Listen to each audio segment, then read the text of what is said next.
So this is the CMA Workshop, and once you are on miamirealtors.com, you are going to go ahead and click on the Miami Gateway or MLS login in the top right corner and log in with your license and password. From here, you'll go ahead and look for Matrix, click on Matrix, and load that. We have some announcements, virtual open houses and temporary guidelines for those active and active with contract listings. We've extended our temporary off market from 30 days to 90 days. And we have tools available for you. If you go to the National Association of Realtors website, they do have tools available for you right now, certain services that are free. They're even offering classes for certifications and designations at a reduced rate or free. So you can go ahead and check those out.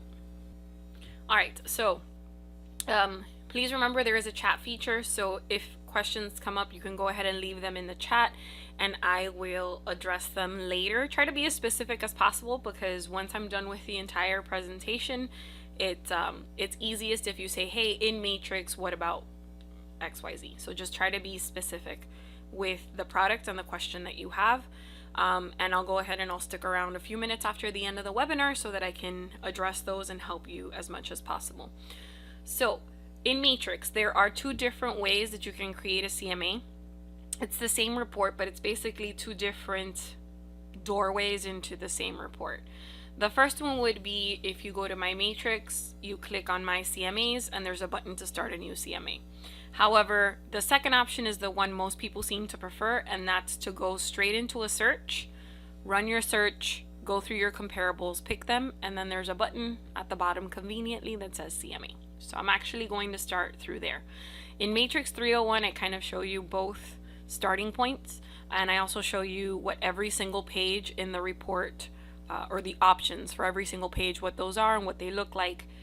But we're going to stick to just creating the report. I'll give you a suggestion of pages to include in your report. We're going to go ahead, and I chose a property earlier today, and it is a single family home. And of course, I'll show you how you can work with condos as well. So I'm going to go ahead and pull up the search. So we're going to hover over search, click on RE1, RE2. And when we are searching for comparables, you have your active, active with contract, closed sale, and pending sale. And your closed sale is going to be for the last 6 months, which is why we are going to leave it as it is right now, 0-180. If you have gone to the PSA, which is the Pricing Strategy Advisor certification, they recommend minimum active and closed sales for the last 6 months. Some people like to also look at active with contract and pending. That part is entirely up to you. And by the way, the PSA, which is the Pricing Strategy Advisor, is being offered via webinar. So I would take advantage because A, it's cheaper than it normally is because the webinar is cheaper than attending the live face-to-face class. And B, usually the PSA comes around once a year around October. So it's coming around now. You don't have to wait until October. But if you're interested in that webinar, I believe it's $40. And it is on our calendar, so you can check out that information same way you check out information for any other class. Okay, and that is going to be April 22nd. Okay, so April 22nd, the cost is $40. It is with a Florida Realtors instructor. Her name is Cynthia Rowley. She's wonderful. It's on the calendar, so check it out, April 22nd. But anyway, in that class, in that certification, they discuss minimum, active, closed sales. I know some people like to add in the other two statuses, so I'm going to go ahead and add those in. Now, the property that I selected as an example is single family, so I'm going to go ahead and select single family. And we are going to search for comparables when it is single family or a townhouse within half a mile. If it's a condo, it's the same building. So later on, when I show you an example of how to search for comparables for a condo, I'm going to show you how you would stick to just the building. But for single family and townhouse, we are going to, where it says map search, change that from 0.25 to 0.5. And where it says miles of, we're going to plug in the address. Now, if you notice, it starts to give me suggestions, but because I use Google Chrome also holds on to information and tries to offer it as a suggestion. A lot of times this feature doesn't recognize those suggestions. It's as if the field were still blank. So always look for the drop down that says, did you mean? Because that drop down is coming from Matrix directly. So the property address is 1946 Southwest 20th Street. And there it is. I have to click on that suggestion, and you'll notice there's a phrase up here that says no map selected. The minute I click on the address, the phrase changes and it changes colors and it says map area selected. Always keep an eye out for that. If that red phrase doesn't pop up, the system has no idea where it should be drawing your radius. Now, all the way to the right. This property has 3 bedrooms, so I'm going to start with 3 bedrooms. 2 bathrooms, I'm going to start with 2 bathrooms. If I don't get enough results, then I may need to look for properties that have an additional bedroom and or bathroom. We are going to specify square foot living area, and we are going to calculate a 20% range, which means we take the square footage of the living area for this property, which I had already looked it up and I know it has 1,743 square feet. We take that, let's say 1,700, and we multiply it by 0.20 or 0.2 to get that 20%. And then we are going to subtract that and we are going to add that. So it gives us a minimum and a maximum. So 20% of 1,700 is 340 square feet. So if I take that 1,700 minus that 340, I'm going to get approximately 1,360. If I take that 1,700 plus that 340, I'm going to get 2,040. Okay, so again, for the square footage, we are going to calculate 20%. We are going to take that 20%. Let me pull up a calculator because sometimes it's a little easier to see it. So I'm going to go ahead and I'm going to say, if it's 1,700, I'm going to say 1,700 times 0.2 for 20%, and I get 340. So now I have to say 1,700 minus 340, which is going to give me 1,360.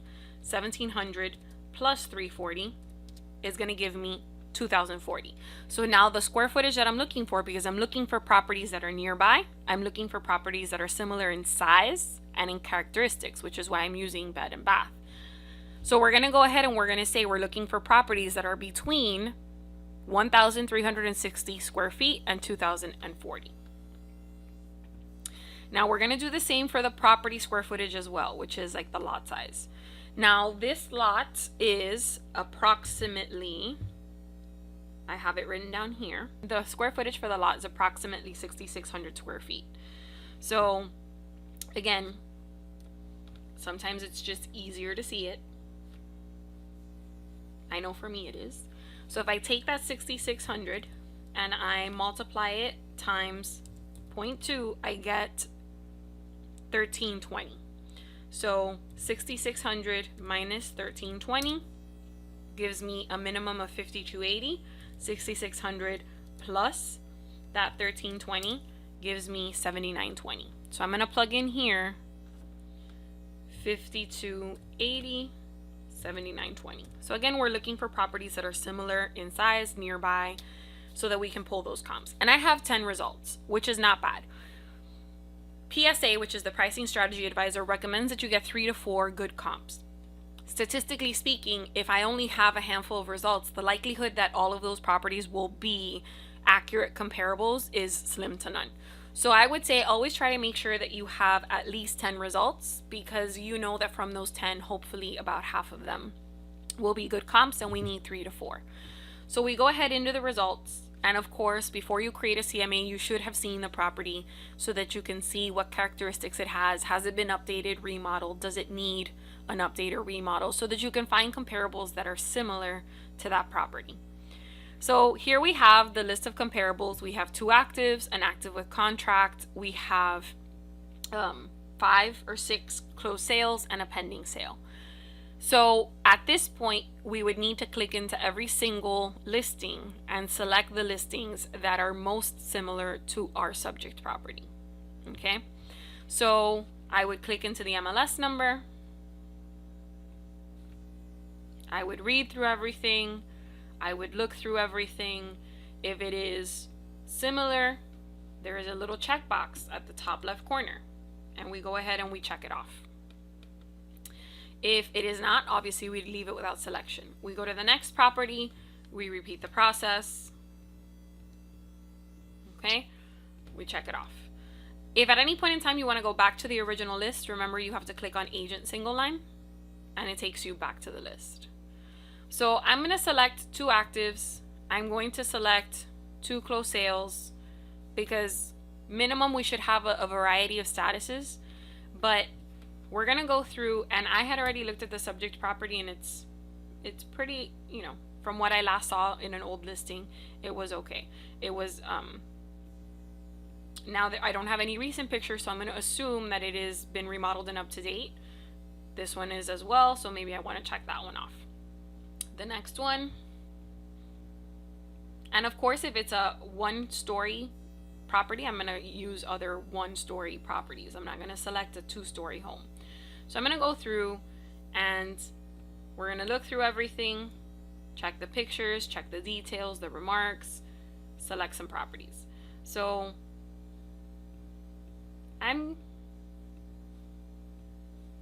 Alright, so if I go back to Agent Single Line, I've picked a couple of closed sales, a couple of actives, a couple of active with contract. At the bottom of the screen, there is a button that says CMA. If I click on it, it takes me into the process of creating the CMA. So, in the starting point, because now I have this nice little taskbar up here, I can select the contact name. So let's say I'm going to do this for Audrey Hepburn. I can select the CMA language. It's available in English and Spanish, and I can type in a description.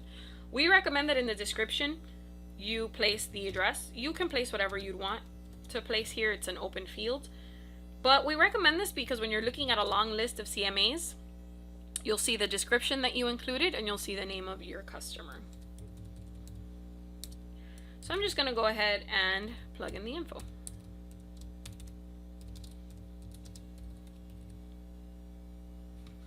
And then once you've plugged this in, if you notice, it says on the right hand side, auto saved. It is saving for you every step of the way, but if you'd like, you can click on the disk and save it yourself as well. After your starting point, you have your pages. Now, the comparables that we just pulled and looked at all came from the MLS, and that means that there may have been sales that occurred without an agent that I wouldn't see here in Matrix. What I see in Matrix is what was entered by a realtor.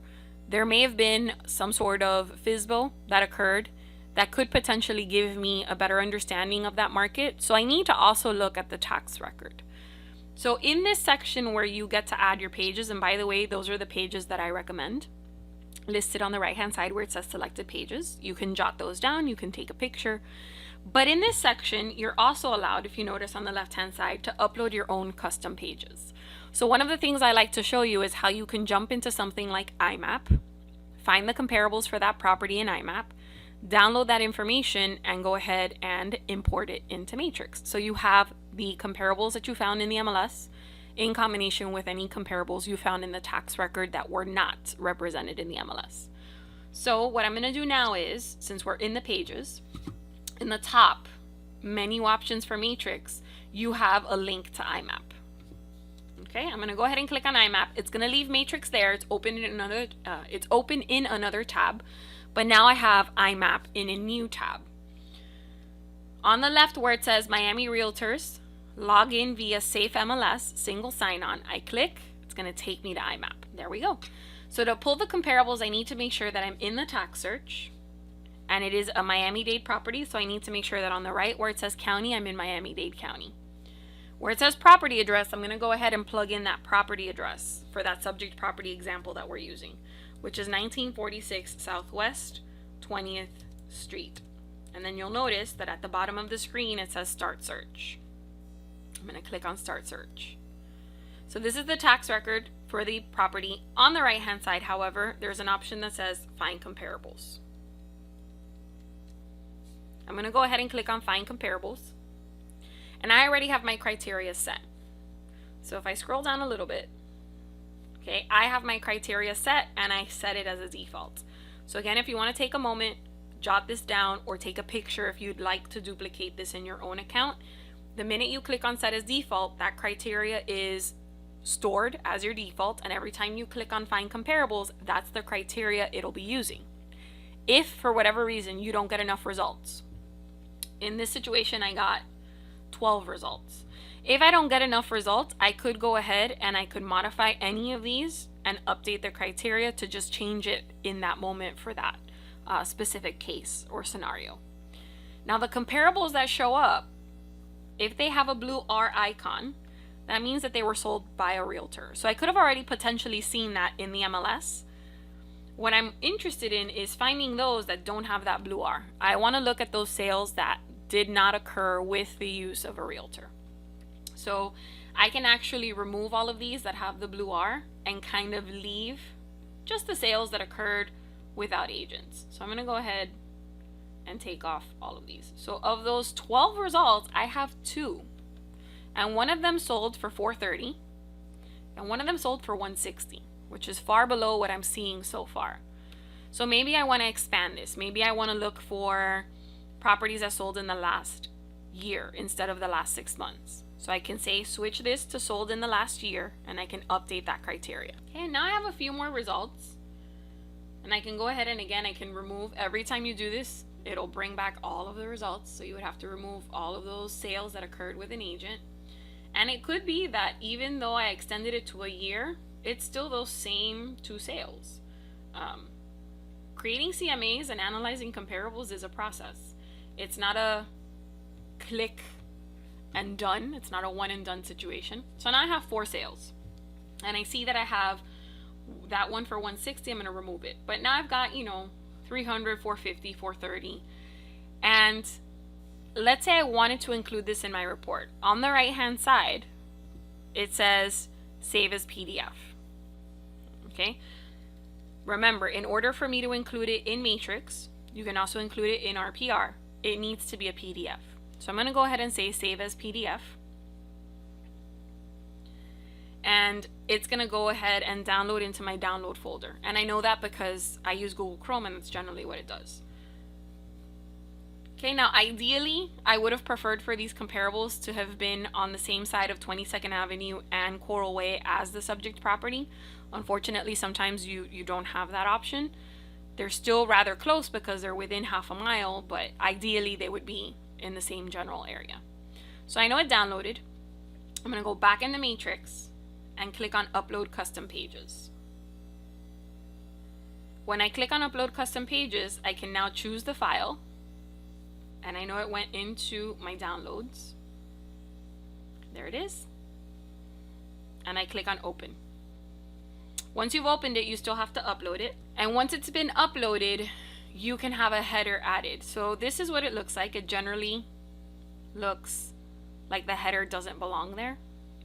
You see how you can very obviously tell it's not supposed to be part of the design. So I'm actually going to go ahead, and where it says add header, I'm going to remove that check mark and click on save.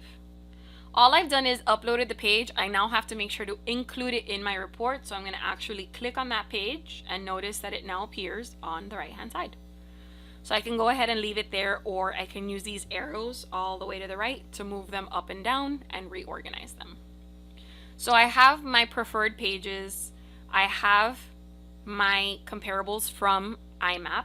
I'm going to go ahead and after pages, I'm going to click on subject.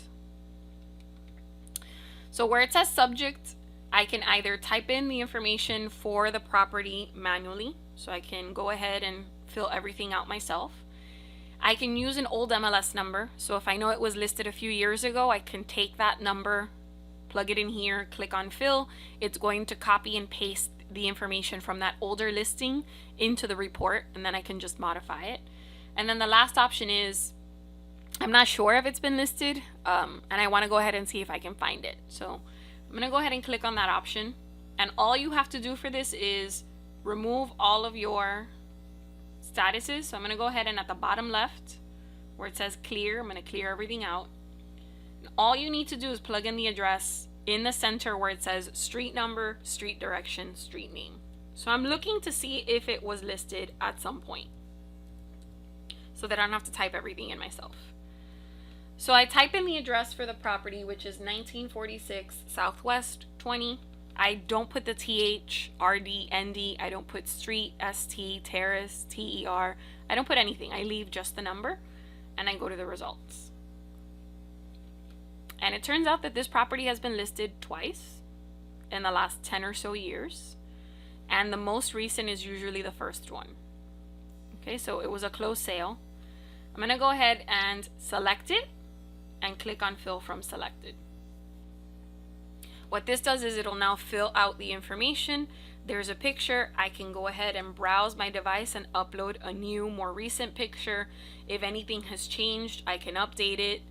I can go ahead and write my own remarks, leave the remarks that were there. That's up to you. But now everything else has been plugged in. Once you're done with the subject, you can move on to the cover sheet. On the cover sheet, you have a picture of the property again, which you can browse your device and upload a new, more recent picture. You can add in the rest of the information for the property underneath the customer's name. You can also make sure that your information is up to date. So in Matrix 101, we help you fill out your information for your cover sheet. One thing I like to always point out, there is a silhouette or a cutout of two people shaking hands that appears with your information. If you do not upload your photo or a logo or change that, that silhouette will show up on your reports. So make sure that you update that. Okay, so we have our subject property info, we have our customer, we have our info, perfect. When we click on comparables, those comparables that we had checked off would go ahead and, sorry, I removed the check marks. I would go ahead and make sure that they've been selected, and I would say, let me remove the others. And I would say, okay, I don't want the rest of these. I know that I had picked the first 5. I remove selected. The map allows you to give this a once over. So for example, I had originally mentioned that ideally it'd be nice if everything was kind of on the same side. So everything else that's over here, I would need to remove. The different colors symbolize different things. So the blue would be closed sales, the green would be actives, and the orange would be active with contracts. So if I wanted to remove some of these because I notice I don't like where they are, they're a little too far away for my liking, I can go back to the comparables and I can say, okay, I want to remove this active with contracts. I click, I say okay, it goes ahead and it takes it away. Give it a once over, and you can always jump back and forth and remove them. So again, I want to get rid of that pending sale. I can go back, click on it, click remove, say okay. One thing I'd like to point out is on the map, you need to be careful with the way they're numbered. On the map, it's including the subject property. So what that means is, let's say I wanted to get rid of number 9. Number 9 is 2021 Southwest 24th Street. When I go to my comparables, it's not number 9. Okay, the fact that they include the subject property throws the numbers off. So when you want to remove something, always be mindful of the number of the address, not the number on the list. After your map, you have your adjustments. Adjustments allow you, there we go. Adjustments allow you to go ahead and say, okay, maybe I had to pick something that had a pool or something that had an additional bedroom or bathroom. You can go ahead and you can adjust manually the pricing of that comparable. Now, if you don't feel comfortable with this, because you have to make sure you calculate what those values are. For example, if I had to select a property with a pool, how much is a pool worth in this area? I would need to do additional research, see what, single family properties with pools sell for, without, and kind of get an idea of what the value of a pool is in that area based on the differences between those two averages or medians. So it requires additional research because you have to calculate what those estimated values for those features are. Now, if you don't feel comfortable with that, RPR has some tools that help you with that, and RPR has an adjustment tool that calculates values for you. You don't have to calculate the values. So you'll see those when we get to RPR. But let's say I needed to add value. So theoretically, let's say all of the ones I chose don't have a pool, but let's say I had to pick one that had a pool. I would go ahead and I would say, okay, if it has something extra, something additional, I have to remove that value. If it has something, it's lacking something, I need to add or boost the value. We're basically leveling the playing field. To add value in this part of the system, you would just type in the number. So if I wanted to add $20,000 to this comparable, I could go ahead and add the $20,000. And you'll notice that where it says price and adjusted price, it's now jumped up $20,000. If I wanted to remove value, I would put minus and the value, and it would go ahead and deduct those $20,000. So now the 510 dropped to 490. So again, to add value when you're making adjustments in Matrix, simply type the number. To deduct value, you're going to go ahead and put a minus or a negative symbol and the number so that you can subtract that. And again, those numbers would come from additional research that you would have to perform through additional searches or through other systems to see what's going on with the values based on those characteristics. Now, once you've made your adjustments, you have your pricing. And if you look at your median and average, we're hovering at about 510 to 518. You can create a range, and we recommend that you offer a range. That way, if for whatever reason you have to modify the pricing, you've already had that discussion early on. So where it says suggested list price, you would simply type in your suggested list price. So let's say I think the suggested list price should be 510 to 525. Okay, and I wouldn't go more than $20,000 just because, generally speaking, that's too far out of a range. It's too generalized. But this allows you to say, okay, I think this is the window. They're obviously going to tell you list it at 525. If it doesn't sell in a month or two, you can start reducing it, and you've given yourself a set of values to work with. Whereas if you go in with an exact price, and it is up to you, that's up to you entirely. If you go in with an exact price, you're kind of limiting your range of movement. So this gives you a little more room. The notes that they give you here gives you 1,000 characters, which is approximately like 5 paragraphs worth of information. If you wanted to give an additional explanation, an additional breakdown, remember that this is a CMA, it's not a legal document. So it's not like I would go in here and start to add clauses and whatnot. But this is where I would explain where I got my information, why I think that's the range, what I think the potential marketing plan could be for it. It could be anything you want, 1,000 characters. And then once you have set your pricing, you go ahead to finish. Okay, so here I have a summary of the subject property. We have the option to see the report, email it. We have a summary of the pages and the comparables that we selected. If I go to view CMA, just to show you what the CMA looks like with the pages that I selected and to show you what the IMAP comparables look like in the report. I have my cover sheet, it's about 13 pages long. I have my subject, property, and my comparables. I have some information on each of the comps that I chose. I have a breakdown of what happened with the active listings, the closed sales, a summary of everything all together. The CMA pricing recommendation is right here. Any notes you add in would be right beneath that in this blank area. Your guarantee as a realtor, the map, and then these are the IMAP comps that I had pulled. Okay, so you've got all of your information in one place. Now I'm going to go back to Matrix and I'm going to go back to that search. So using recent searches, I'm going to click on that number 10.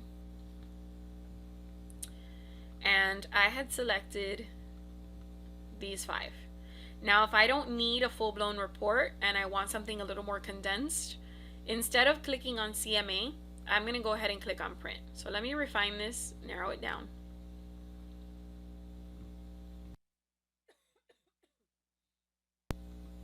All right, so if I wanted something that's a little more concise, maybe for myself, because if I want some calculations for myself, I'm not going to create a 15-page listing presentation. Maybe you have someone who is more of an investor and they're interested more in numbers than in a presentation. For whatever reason, if you need something that's a little more concise, instead of clicking on CMA, on to the left of CMA where it says print, I click, and once you're in print, there is a report called the CMA one line. And if you'd like to also throw in your comparables, you can hold down the Control key, or if you're on a Mac, the Command key, and click on the 3-up comparison. So the CMA 1 line and the 3-up comparison, I'm going to go ahead and show you what that looks like. Instead of 15 pages, you have 4. So the CMA 1 line is generally 1 to 2 pages, and it's broken down by status. So here's what happened with my active properties, here's what happened with my active contract, here's what happened with my closed sales. And then at the bottom, where it says grand totals, I have the total of everything. The price per square foot, days on market, the original price, the list price, and the sold price.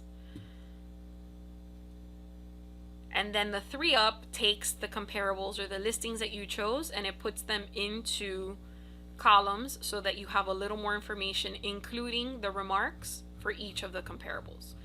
You don't need that. You can leave just the CMA 1 line, but this is a 3 to 4 page version instead of a 15-page version of a potential CMA. It's just condensed. It's like a summary. Okay, so I wanted to make sure to show you that option. I'm going to go back home, and I'm actually going to jump into RPR and show you how to create a CMA in RPR for the same property so that you can kind of see what those two reports look like. Let me close this out. All right, so back on the gateway, I'm going to look for RPR. And if you have never logged into RPR, you do have to activate it. It's a product from or of NAR, which is the National Association of Realtors. But if I wanted to create a report, I could simply just go to reports in the top corner, or I could plug in the address here. So 1946 Southwest 20th Street. So I'm going to go ahead and pull that up. And there's a ton of information in RPR. There is an overwhelming amount of information. And what we're focused on is creating the CMA. So we're going to go ahead and we are going to click on comp analysis. You can also just click on create. You can also click on create a report. They're all going to take you to the option to create a CMA. So we're going to go into the comp analysis, and you have two different versions. They have a comparative analysis and a sales comparison analysis. And if you don't know what the difference is, they're very transparent. They always tell you where their information comes from, what it all means. If I click on what's the difference, they're going to give me a nice little video that breaks it down. Okay, but at the bottom, there is an explanation that the comparative analysis helps agents generate a price range for a property by integrating comps and market information with knowledge of the property and the neighborhood, whereas the sales comparison analysis is a more detailed property evaluation similar to what an appraiser might conduct. The key difference between the two workflows is the extent to which the property and comps information can be adjusted by the user. So I had mentioned that if you don't feel comfortable with calculating the estimated value of characteristics so that you can adjust your comparables, you might prefer what they offer you here in the comparative analysis. So the first step would be make sure that you pick which of the two you'd like to use.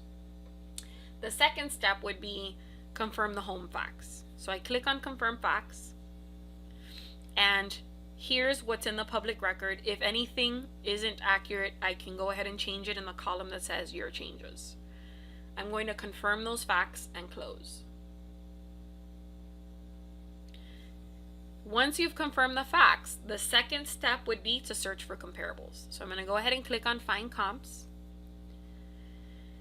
And it already knows that it's single family. It is searching for active for sale, pending. I can go ahead and say public record as well. And it's got the sold. Where it says date, it says within the last 6 months. Where it says property details, they already supply their own, but I'm going to go ahead and put 3 to 3 and 2 to 2. That's going to assure that the results I get have exactly 3 bedrooms, 2 bathrooms. The living area. So the living area that we had calculated for this is a little different than what they have. So their living area is a little more expansive, just a little bit. We had said about 1,300 to about 2,000. They're saying 1,100, so it's just a tad bit more, but nothing out of this world. And I'm going to go ahead and check off lot size. I now need to specify the area. So on the actual map, you can draw a shape. So I can say draw radius. Here's the property, click, drag. It's going to tell me when I get to the half a mile. I let go and I can search in this area. If you prefer, you can use what they call geographies. So where it says geography, you can start with something like the micro neighborhood. Unfortunately, sometimes that isn't mapped. That's why it says no geography data. If I say minor neighborhood, okay, it is now being really specific about this little neighborhood that they've mapped out. If you say intermediate, it's going to be a little bit larger. And if you say macro, it's going to usually be the zip code. But let's see if we get anything in this minor area. So I say minor area, search in this area. This assures that I am staying on the right side of 22nd Avenue and Coral Way, and I get one property. Okay, so if that doesn't work, you can always say go to the intermediate, search in this area. All right, and so now I have a lot more to work with, but I'm going to the other side of 22nd Avenue and I don't want to. That's why I also pointed out the shapes, because that allows you to have a little more control. So if I wanted to draw like a box, and let's say those results are still there, and I wanted to make sure to stay right here in this little area where my property is, and I say search in this area, I'm staying within, and I'm staying kind of concise to where I'm at. But you can also draw a radius. So it's up to you. You can draw a radius, click and drag to about half a mile, and then say search in this area. So it's up to you. Now, once you are done with either drawing your shape or using a geography, and you say search in this area, your properties come up beneath that. If you would like to add a property to your list of comparables, on the right hand side, you click on add to comps list. If it was used by RPR to calculate the value of the property, because they estimate the value of the property, it's called their it's an AVM, it's an automated valuation model. They call theirs the RVM. They'll let you know with a blue star that they themselves use this property to calculate the estimated value of the subject property. So we're going to go ahead and you can go click on each of these. It'll open in a separate tab. You can review the information for each of these properties, and you can say, okay, I'm going to go ahead and I'm going to use this one, this one. I'm picking some recently solds. I'm picking some actives. So I'm going to go ahead and say this one and this one. Okay. When you're done picking them, you'll notice that on the right hand side, they're giving you a range. They're giving you the list of properties. I'm going to go ahead and update that valuation and close. So once you've picked your comparables, they, in the third step, allow you to adjust those comparables, because sometimes they're not exact and we need to make an adjustment. Now, I mentioned earlier that if you didn't feel comfortable with the adjustments in Matrix, because you have to calculate the value of those features and then add or remove, you can use RPR. So RPR lets you say, okay, this property is about the same, this one is a little bit better. The thing though that you'll notice is that each of these has like little not tabs, but little line marks, and each of those line marks has a different value assigned to it. So if this one's a little bit better, it's gonna go ahead and deduct $6,300. If it's a little bit better than that, $12,000, $18,000, and if it's just completely better, it's way better, it's $25,000. They calculate this themselves. So I'm just gonna say it's a little bit better. Maybe this one's a little bit worse. Okay, and it's gonna adjust those prices for you. And you'll see those amounts right here. Okay, and you'll be able to adjust them that way. Now I had picked 4, so on the top right I say next. Here's that last property. This one's worse, so I'm going to adjust that. So you can make your adjustments that way and let RPR use their estimated values. When you're done, you click on Update Valuation and close. In the fourth step, you have the amount or the range. Now, when we had done this in Matrix, okay, and if I go to my Matrix and I go to my CMAs, I have the list of all my CMAs. I can edit them, delete them, share them again, print them out. So I'm going to go ahead and pull that up really quickly. So it's all the way down here. I can go ahead and I can edit, view it, email it, or delete it. So we had said for this one, I think we had said 510 to 525. And in RPR, I mean, granted, I didn't pick comparables all that great, but let's say I'm not in agreement with what they said. I can go ahead and click on edit, and I can say, all right, let's say 515 with a range of 510 to 525. So you can override what they have said and click on save. And what the customer sees is what you have said instead of what RPR has calculated. This comes in handy as well when sometimes it's a little more than you expected and you don't want your customer to see that. You want them to focus on what you had calculated or vice versa. So you can go ahead and overwrite it. And then when you're done, you click on create report, which is the last step.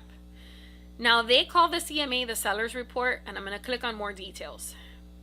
If you click on more details, you see the list of pages. These are a lot of pages. I'm going to go ahead and create the report as is so that you can see how long it is. But at the bottom, you can include any notes you've taken on the property. You can include the seller's proceeds entries if you calculated seller's proceeds. You can suppress the estimated value for the subject property, which means they will not see what RPR has calculated as the value. You can suppress the estimated value for the comps, so the same thing, but for the comparables that you chose. You can suppress the refined value, and you can have the data for the sales come from public record and listings. I'm going to go ahead and run this report.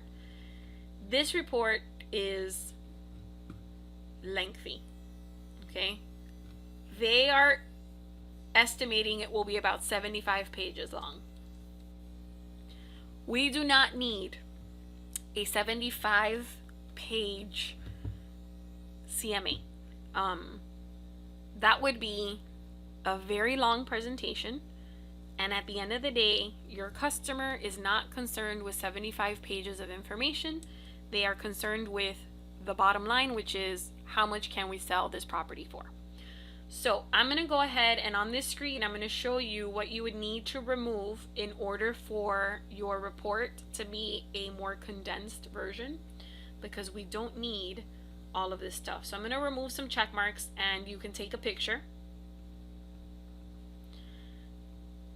and make sure that your report, we don't need market conditions, we just need the pricing. Okay, so I removed quite a bit. So again, I'm going to leave this up here if you want to snap a picture. But this is what I'm leaving behind. I don't need my report to have 75 pages. So I've removed quite a bit. Okay, and if you don't get a picture now, I'll make sure to pull this up again. But here's our suggestion of pages. And I'm going to go ahead, and at the bottom, you can personalize it. Your delivery method is either display it now as a PDF, which most of us prefer so that we can see it before we send it, or you can email it. If you would like to include a custom page on the right hand side, you can customize your information as it appears on the cover sheet, and then you can also show page numbers, so you can number your report pages, and you can manage your custom pages. When you click on manage custom pages, you can go ahead and say add. Let's say I wanted to add the one I found from IMAP. I can click on it, open it, and then the only options you have here is, do you want it to be at the beginning or end of your report? I click on save, and you'll notice that now it says custom pages. There it is, and it's going to be at the end. So I'm going to go ahead and run this report. Now, reports that you run in RPR are stored on the left-hand side for 30 days. After 30 days, they will disappear. They will be removed. So make sure you have saved a copy of it on your device or in the cloud or somewhere, because it won't stay here forever. This is what the report looks like without editing. So 74 pages of a lot of information. The reason it is so lengthy is because it starts to include market conditions. So you've got all this map information, you've got market health charts and comparisons, and so there's a lot here that isn't necessary for the listing presentation. Might be good for you as the agent, but it's not necessarily something that the customer would be interested in seeing. Okay, there's a lot here that has to do with the market conditions. So I'm going to go ahead and this is 74 pages. We're going to close this out. This is the condensed version. Instead of 74 pages, it's 11 pages. It's going to have your comp analysis. It's going to have 1 page per comparable so that you can kind of discuss each and why you chose it. And then that's it. And then here's the IMAP information that I included. So again, you can kind of combine both. So now we've seen comparable or the CMA in Matrix. We've seen how you can take the comparables from IMAP and include them in your report from Matrix. We ran the report in RPR and we showed you how to include the comparables from IMAP in RPR. So let's go ahead and go back to Matrix. And really quickly, I want to show you what to do if it is a condo. So I would go to search RE1, RE2, and I would repeat the process. So active, active with contract, closed sale, pending sale. This time I would specify condo, condo, and instead of using the map search, because I need to look for comparables that are in the same building, I would go ahead and I would use this second option that says street number, street direction, street name. So if I was using the Axis, which is usually one of my go-tos, I would type in the address, Southwest 12. The other option that you have is instead of pulling in the address for the property, what you could do is, I'm going to go ahead and remove this. What you could do is where it says complex name, you can put an asterisk, type in Axis asterisk. This is going to bring in every listing whose subdivision name or complex name is Axis something. Sometimes people type in Axis condos, Axis 1, Axis 2. I just want everything that says Axis. Now, generally speaking, we like to search, or people prefer to search using the name of the building or the complex. So you can definitely do it this way. Just use the asterisks to make sure that you're capturing everything that contains that word or that phrase in that name. The specific example that I had chosen has 2 bedrooms and 2 bathrooms, so I want to make sure. And the reason I'm doing this is because the Axis has 2 towers. So instead of trying to find the address for both towers, I'm just going to say show me everything that has the name Axis in Miami-Dade County. The unit I'm working with has 2 bedrooms, 2 bathrooms. But what's important with condos is the unit floor location. So this one that I chose is 3401. So you need to be mindful of the unit floor location and the line. Where is it facing? You can kind of focus on, usually they're numbered a certain way, and focus on those specific units that way. But let's say I need everything that's above the 25th floor because this one is on the 34th. You can go to additional fields. You can add in the field that's called unit floor location. And you can go ahead and once you've added it in, put 25 plus. And now I see I have 18 matches that are above the 25th floor that have 2 bedrooms, 2 bathrooms in the Axis towers. If I click on results, this is why I said to just use subdivision name. Axis on Brickell, Axis on Brickell, Axis on Brickell number 2. This one says Axis, Axis. And they're all the same building, the same complex. So this allows me now to focus on those units that are above that floor. Obviously, I can't compare a unit that's on the 30th floor with a unit that's on the 10th floor. The views are different and that's going to affect the value as well. So by using unit floor location, you can assure that you're using units that are similar to that one, not just in features, which is easier with a condo, but also similar in location in the sense that they're going to have similar views. So I would definitely use that unit floor location option. So in criteria, in case you have forgotten how to add a field, it's been a while, where it says additional fields, you click on add or add remove. You can conveniently use this search option, click on unit floor location, click on add. Once it's added, make sure you click on the back button, and then you can either specify a floor, put a floor plus, minus, a range, just like you would when you're searching for square footage or price range.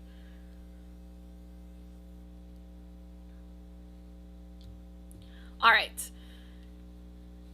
So we now know how to create a CMA in Matrix, how to find comparables in IMAP and include them in our reports from Matrix or RPR, and we know how to use RPR to create a CMA.